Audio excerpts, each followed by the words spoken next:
Hello, everyone, and welcome to today's webinar on integrating the MITRE ATT&CK Framework into your security operations playbooks. Before we begin, I want to let everyone know that today's session will be recorded and shared out via email where you can rewatch at your convenience. And furthermore, time permitting, we will host a Q&A at the end of this presentation. So feel free to use the Zoom control panel at the bottom of your screen to ask those questions at any time, and we will help address those at the end. I'm very excited for today's presentation. The agenda will kind of be as follows. We'll do a very quick introduction to SOAR and Simplify. Then we'll really get into the meat of this presentation, giving you an introduction to the MITRE ATT&CK Framework, reviewing some of the SOC use cases. And then my counterpart, Andy, will literally go into our SOAR platform and demonstrate how you can leverage the MITRE ATT&CK Framework to the extent of those use cases right in the platform, and how you can then use those yourselves. And then again, we'll do a Q&A at the end, time permitting. So real quick, my name is Chris, and I'm the demand generation manager here at Simplify. And joining me today is Andy, our senior solutions engineer. And to jump right into the basics of SOAR technology, according to Gartner, SOAR refers to technologies that enable organizations to collect inputs monitored by the security operations team, where incident analysis and triage can be performed by leveraging a combination of human and machine power that standardizes all incident response activities. And from there, the basics of SOAR really stem from these three solutions, including incident response platforms, orchestration and automation, and TIP. So with SOAR, you can now digest alerts, enrich and visualize threats, integrate and automate workflows and playbooks, and manage cases end to end from a single platform.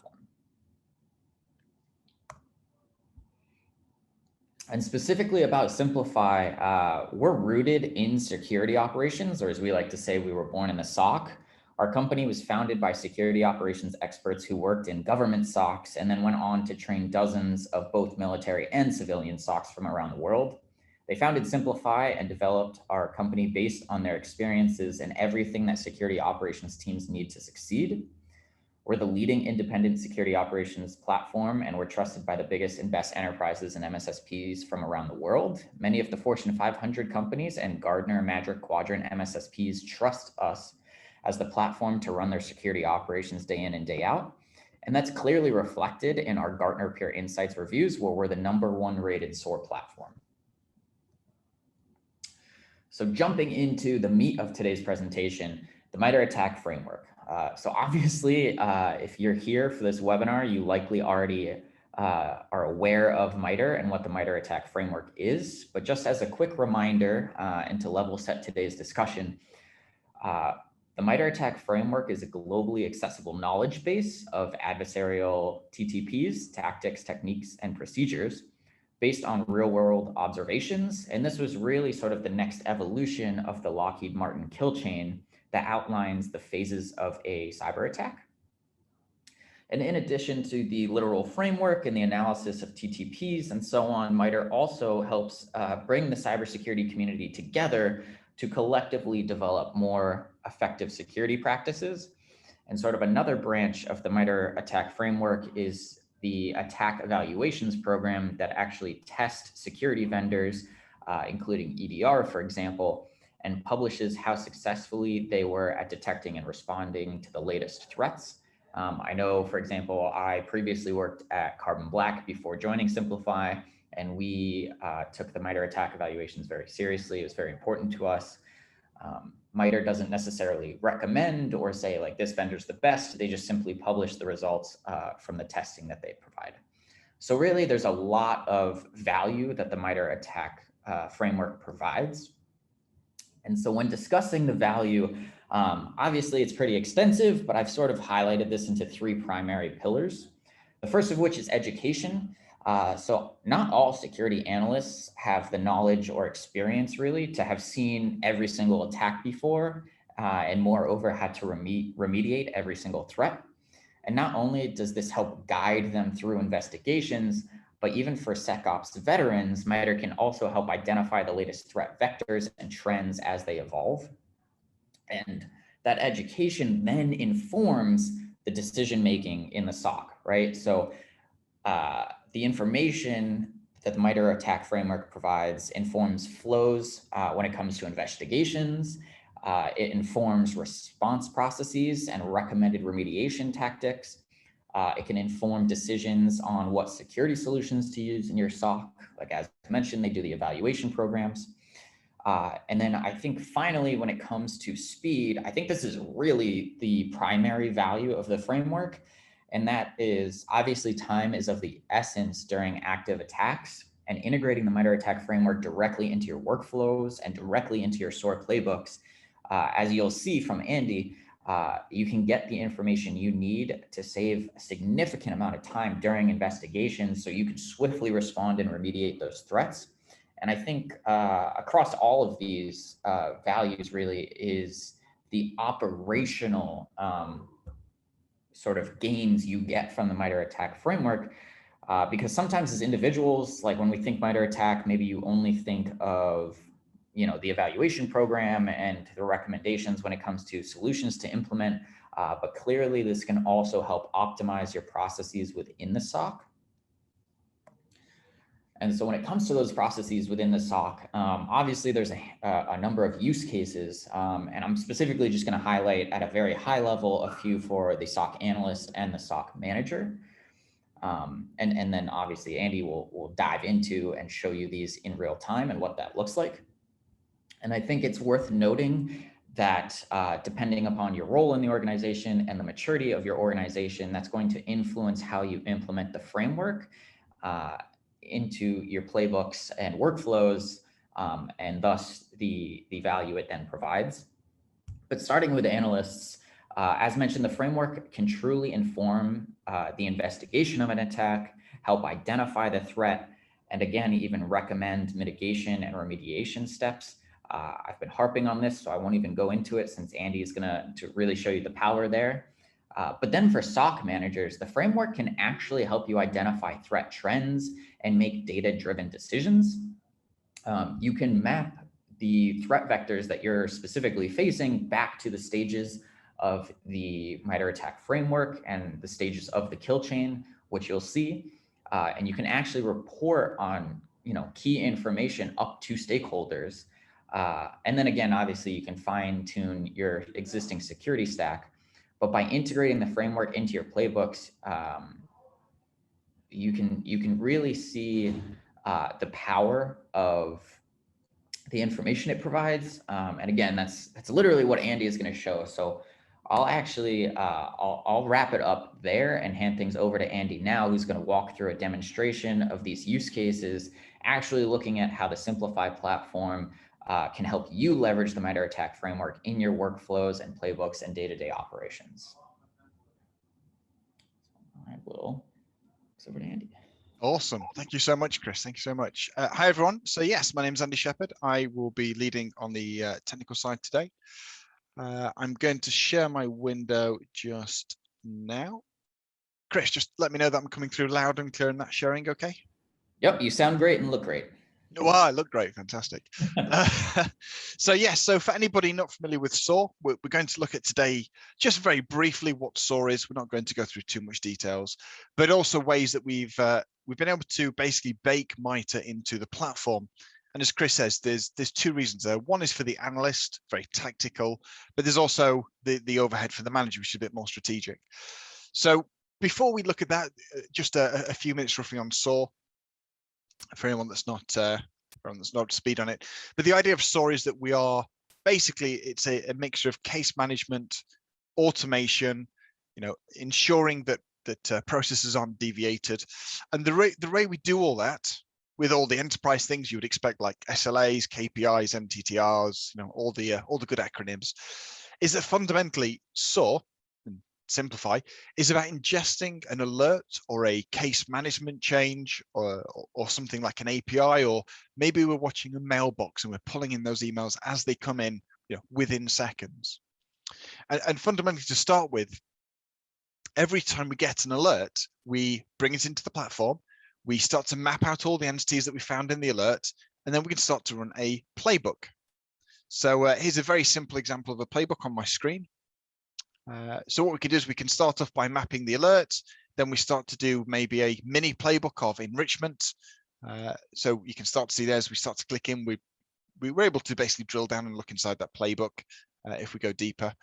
So half it is enrichment and validation. And what that means is that as I start to look at this case of a suspicious phishing attack, and that's the first demo we're looking at today, then from a case management point of view, I can see that in this case we have some actions, but we'll come back to that. I can also see that we have some entities that have been part of this case. So we start to have the recipient, we have the malicious link, we have the remote user. Also, as part of the attack, as well as some raw attributes that we received as well as the alert, one of those alerts from the end tool, in this case a phishing tool, was a MITRE code. So you can see the attack ID on the right hand side, T1566. You can actually see it on the entity selection on the left. So one of the first things I've done with all my information here for the analyst who's doing the investigation is we've turned T1566 and said to MITRE, what is that? So as an analyst, I log in, no matter what T code I got, we now have the full description. So we know when it came in, we know it's a phishing, we came in on the 15th of July, and we can see what exactly this particular attack is, which category it's baked upon. Some of the other things we've done is that we've got one of the usernames. So if I scroll up, we can see here, Vicky B. So in this case, Vicky B is the victim. So we received the alerts. We're starting to turn those alerts into enrichment. So we've enriched the MITRE attack ID. We've then started talking to our local databases, our local inventories to work out what system is being targeted. In this case, we've actually targeted AD, Active Directory, to say, well, we know Vicky is being attacked, but who is Vicky? Who does she report to? Which department? Which country? Is she a traveling engineer? Is it somebody we would expect to be in one place? So now we have the context of the user being targeted. We've also been talking with a threat intelligence platform to learn more. Of the particular entities in this email, which attacker do we think it is? Which of those IOCs are most related to a report card? In this case, we're also taking screenshots, but I'm not sure why my browser is not rendering that today. We're also rendering the email analysis, so we can see the SMTP headers. Again, it's not that this is voodoo. We're not claiming to do anything purely magical, but as a SOC analyst, and I can say this because I've previously worked as a SOC team lead and I've worked in MSSP. Just getting email headers from an attachment is 4 minutes work and probably 30 clicks of the mouse. And if we're having to do that 20 times a day, that's a serious burden on the team to investigate a phishing email. So here we're rendering that from the original email, we're rendering videos and so on.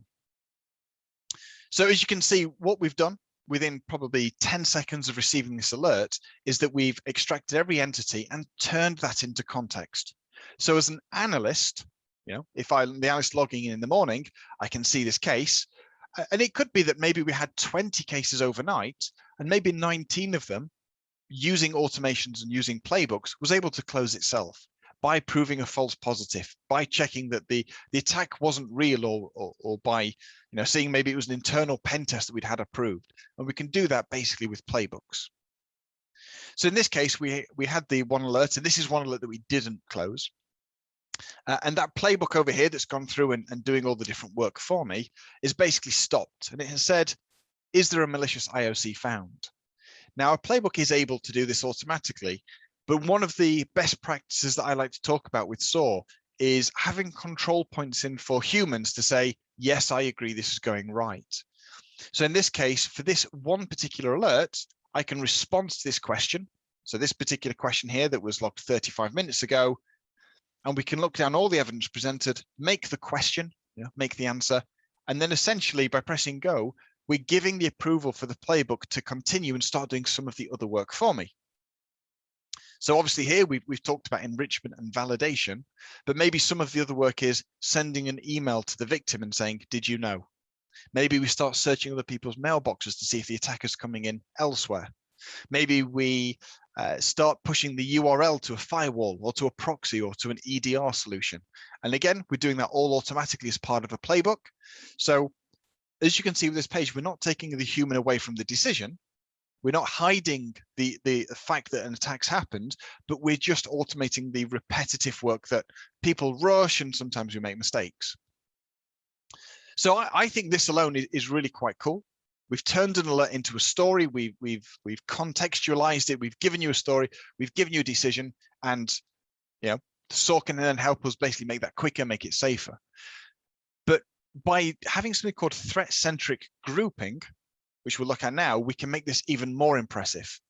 Because what was actually happening at a very similar time, within a few minutes, there was also a second phishing alert targeting Frank D. Now, you may realize, anyone that's has a good pair of eyes, it's exactly the same entities, exactly the same analysis, the same videos, the same screenshots, and so on. But this is a second attack, a second alert. So they are two separate alerts. We may decide to answer the questions in them differently, so we do track them as different alerts.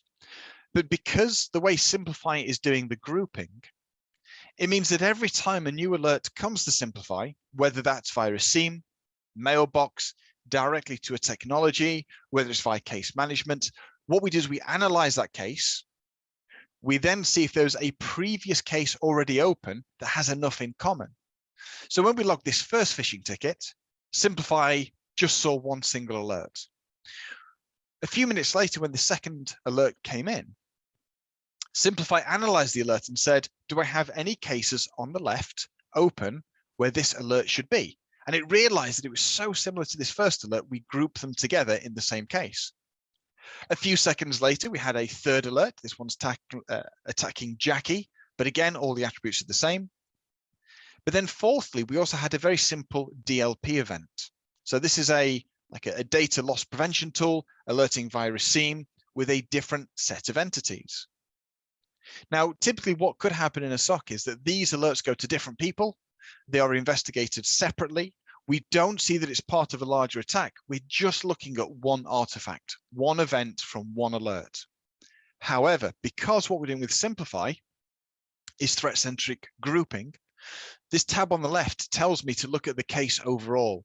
So this is an amalgamation of all those different tickets. So we can see, whereas the phishing ticket had T1566, the data exfiltration alert was actually T1041.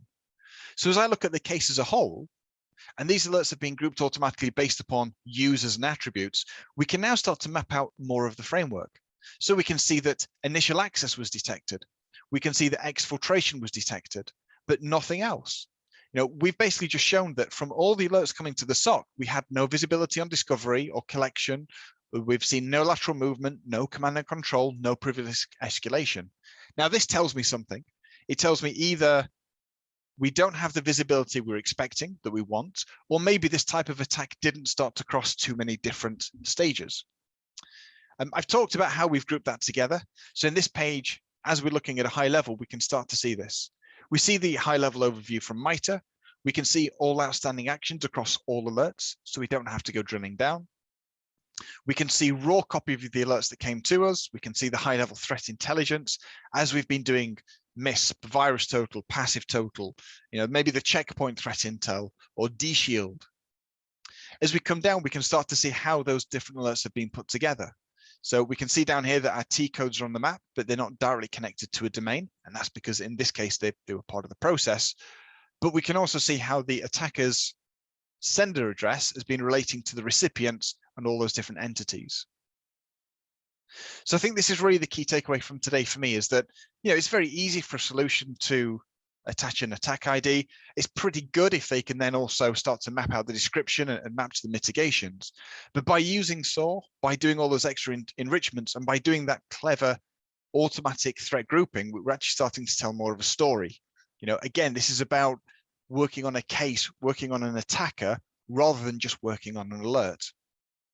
And just give one more example of how that looks. We have here a different grouping from one of our different use cases. In this story, we had an out of hours working log on. So this is maybe somebody logging on at 2 o'clock in the morning. And this is a low severity alert that came to Simplify. Shortly after, we had an IRC-based detection. So this is a network tool detecting that a machine has been talking over IRC at a very weird time of the day. Maybe this is a medium to high severity, because it's not something we would expect. But then we've also had an endpoint-based alert that's detected malware. Now, again, each of these 3 alerts is pretty good, is worth investigating.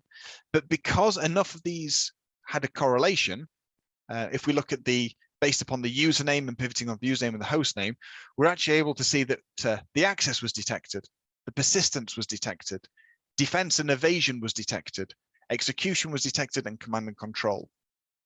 So at the high level case, I can see which parts of the MITRE. There's actually something I'm trying to push our dev team on and get a feature request in, is that, as you saw in the previous cases, yes, we're listing the mitigation techniques, but one of the kind of things we're trying to work towards with Simplify is, can we then start to map out in here of all the mitigations possible to that particular attack ID, which ones do we think we've deployed? So now I can say that persistence was detected, but we are 80% sure that we have a very strong mitigation in place. So now we can start to play down the severity, because we think we've attempted mitigation techniques. Obviously, they always need to be investigated, but it helps us reprioritize.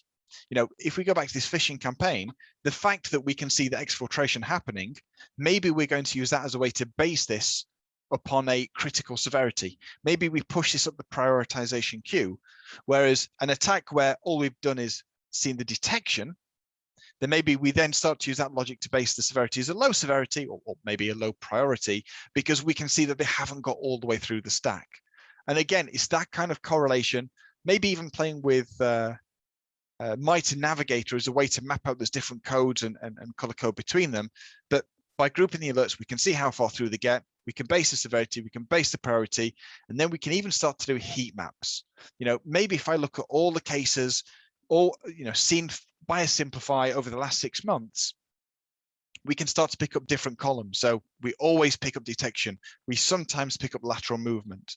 And again, it's just by doing this exact same thing here. Which sections do we detect? I think that's the kind of heat map that then helps the SOC team know where they're weak.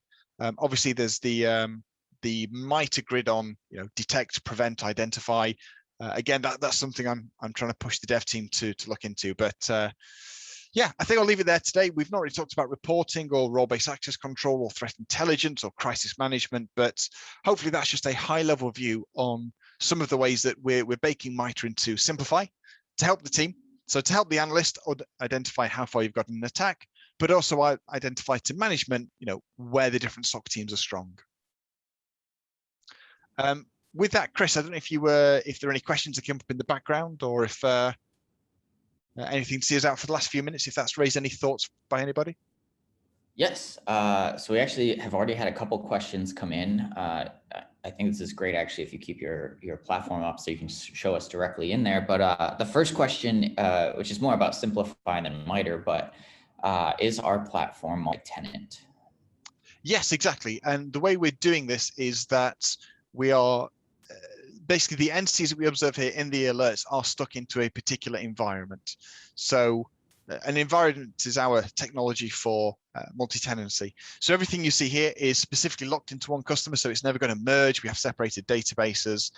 So yes, absolutely, it's been designed with multi-tenancy from day one. Another question is, how do you define which MITRE techniques map to specific playbooks? Is that something that comes out of the box, and can you define that yourself, or does it come predefined? So they're not predefined. The platform does allow us to do that. I think it would be great to have many playbooks for every MITRE attack ID.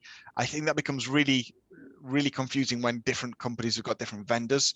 So I think there's a scalability challenge there where we probably, I'm not sure we'd have that in the near future. But the way we can plug to it is that when we decide to build a playbook, if we say let's build it in the default environment, we can start to determine how a playbook is triggered. So if we say a custom trigger, and let's say that here you go, not attack ID, MITRE. Here you go, MITRE code. So if the entity.MITRE code is equal to or contains or is greater than, but let's say T12345. Then every time an entity is discovered in an alert that has T12345, this mini playbook will kick into action. So now I can start to say that I know that T12345 has this particular mitigation. So, in my organization, maybe there's 4 mitigations, but only one of them we have implemented. We can say then that every time it's detected, I want you to talk to Active Directory, disable account. Then in disable account, I want you to disable the internal users because they're the people affected. Internal users, so disable those people. I don't have an instance selected. It's a demo box. So we could basically say start off by disabling a user, then we go and find somebody's manager by doing an enrich entity. Then after that, we could say, let's send an email. Again, it's a demo box. I don't really have much enabled. Yeah, basically we drag a task in here that says send Slack message to manager or send email to manager informing them. So we can build up these very small tactical mitigation emergency steps based upon the attack ID, and therefore without having to start mapping each mini playbook to each of the incoming alerts, Simplify will automatically pick this up and run with it. So yes, there'd be a great synergy there of attack ID and playbooks. Yes. Awesome. Thanks, Andy. Another question, actually, kind of, you just hit on this, but in addition to integrating with other security solutions, do we have integrations with communication tools like Slack, Teams, so that way people can communicate and be informed? Oh, one of my favorite topics. I love whoever asked that question. Yes, I mean, so we've looked there about enriching about threat intelligence and OSINT and asset management and Active Directory, and they're great. They're great integrations with technology. But and again, going back to my time as in SOC and MSSP, a lot of the playbook is actually about process. It's about authorization. It's about communication. So before, if I get an impossible traveler alert that someone's logging in from too many countries on the same day, I could go and disable their account. This is a pure technology-based response, but maybe that's a bit too aggressive. Maybe what I want is to work out the person's manager. Maybe we send that person's manager a Slack question or a Teams question or an email or an Office 365 voting button. All these different ways of interacting with people. Or maybe we log a ticket in ServiceNow and assign it to a team with a high priority, whatever it is. So we can basically initiate a communication to somebody. They don't know what Simplify is. They don't know what SOAR is. They have no idea what a playbook is. They don't have a login credential, but they've received this question, this contextual question that they understand in an application that they're very familiar with. And by simply making a response, that can come back into Simplify and then drive the next set of actions. So, dear manager, your member of staff was seen logging in from this country yesterday. They also triggered 3 DLP alerts. Can we disable them immediately? Yes or no? And that communication is going to the manager in seconds. It's not going via the SOC team. It doesn't wait 2 hours for the IT team to finish what they were doing and respond to the alert. That communication is happening instantaneously to their manager. And if that manager approves it, seconds later, accounts are being disabled, machines are being quarantined. So we get a much, much quicker MTTR by bringing people in the business into the process and not having every single playbook hang up on a member of the SOC team. So yes, I think for me, integrating with people is just as important as integrating with technology. And you can do some really cool playbooks with that. Awesome. Thanks, Andy. It looks like those are one more question. Oh, sneak in. How does this enable proactive threat hunting within SOCs, particularly in a large distributed environment? Any demos? I guess it's an anonymous question. I think to go into the use cases deeper, maybe that's something we have a little, maybe stay in touch with Chris and we'll do a one-to-one demo afterwards. For me, proactive, I mean, yes, there are stories there. Imagine a playbook that just takes a particular IOC as input and then is able to go to my SQL database and my Postgres. Maybe it goes to my SIEM looking for alerts and DLP events. Maybe I go to my real customer database to see if an IP address has ever been associated with a real customer. Do I go to my firewall policy and see if we've ever blocked it before, or if anyone's ever talked about it in my ticket management? And so you have this one playbook that can basically query every platform in your environment, And now this playbook becomes a modular block. You can drag that into any other use case. So as soon as you get a phishing or an IDS or a DDoS or a ransomware, straight away, within 20, 30 seconds, we have the visibility across the entire environment as real-time enrichment. Or imagine sitting in a pub. This is one of my favorite stories, again, coming from the background. Imagine being in a pub on a Sunday afternoon, having a drink, and you get this alert of a new security outbreak. And somewhere in that news article is a hash or an IP address. You know, someone's done some malware reverse, you know, maybe the latest TLS Heartbleed attack or you know, whatever's cool these days. Imagine go through a report, finding an IP address, and then from your phone, initiating a case or an alert, and you just put in that one IP address. From your, you know, with your phone in a pub, no laptops, no VPNs, no, you know, no enormous setup. You just sat there, someone's nipped to the bar to get another drink. You sit there, 30 seconds later, you get back the entire result of how the IOC looks in your environment. I do actually know one of the global consulting firms that we all will know the name of. They basically built a playbook that did something like this. It did a 40-minute manual process into about 30 seconds. And therefore, it allowed the entire business to start doing these, well, different parts of the global business to start doing proactive hunting and much more real-time querying rather than having a team of 50 analysts just sat there all day churning out PDF reports. So yes, it turned a day-and-a-half turnaround into 40 seconds. So things like that, yeah, we can do. Again, you give me a process, I'll automate it. That's awesome.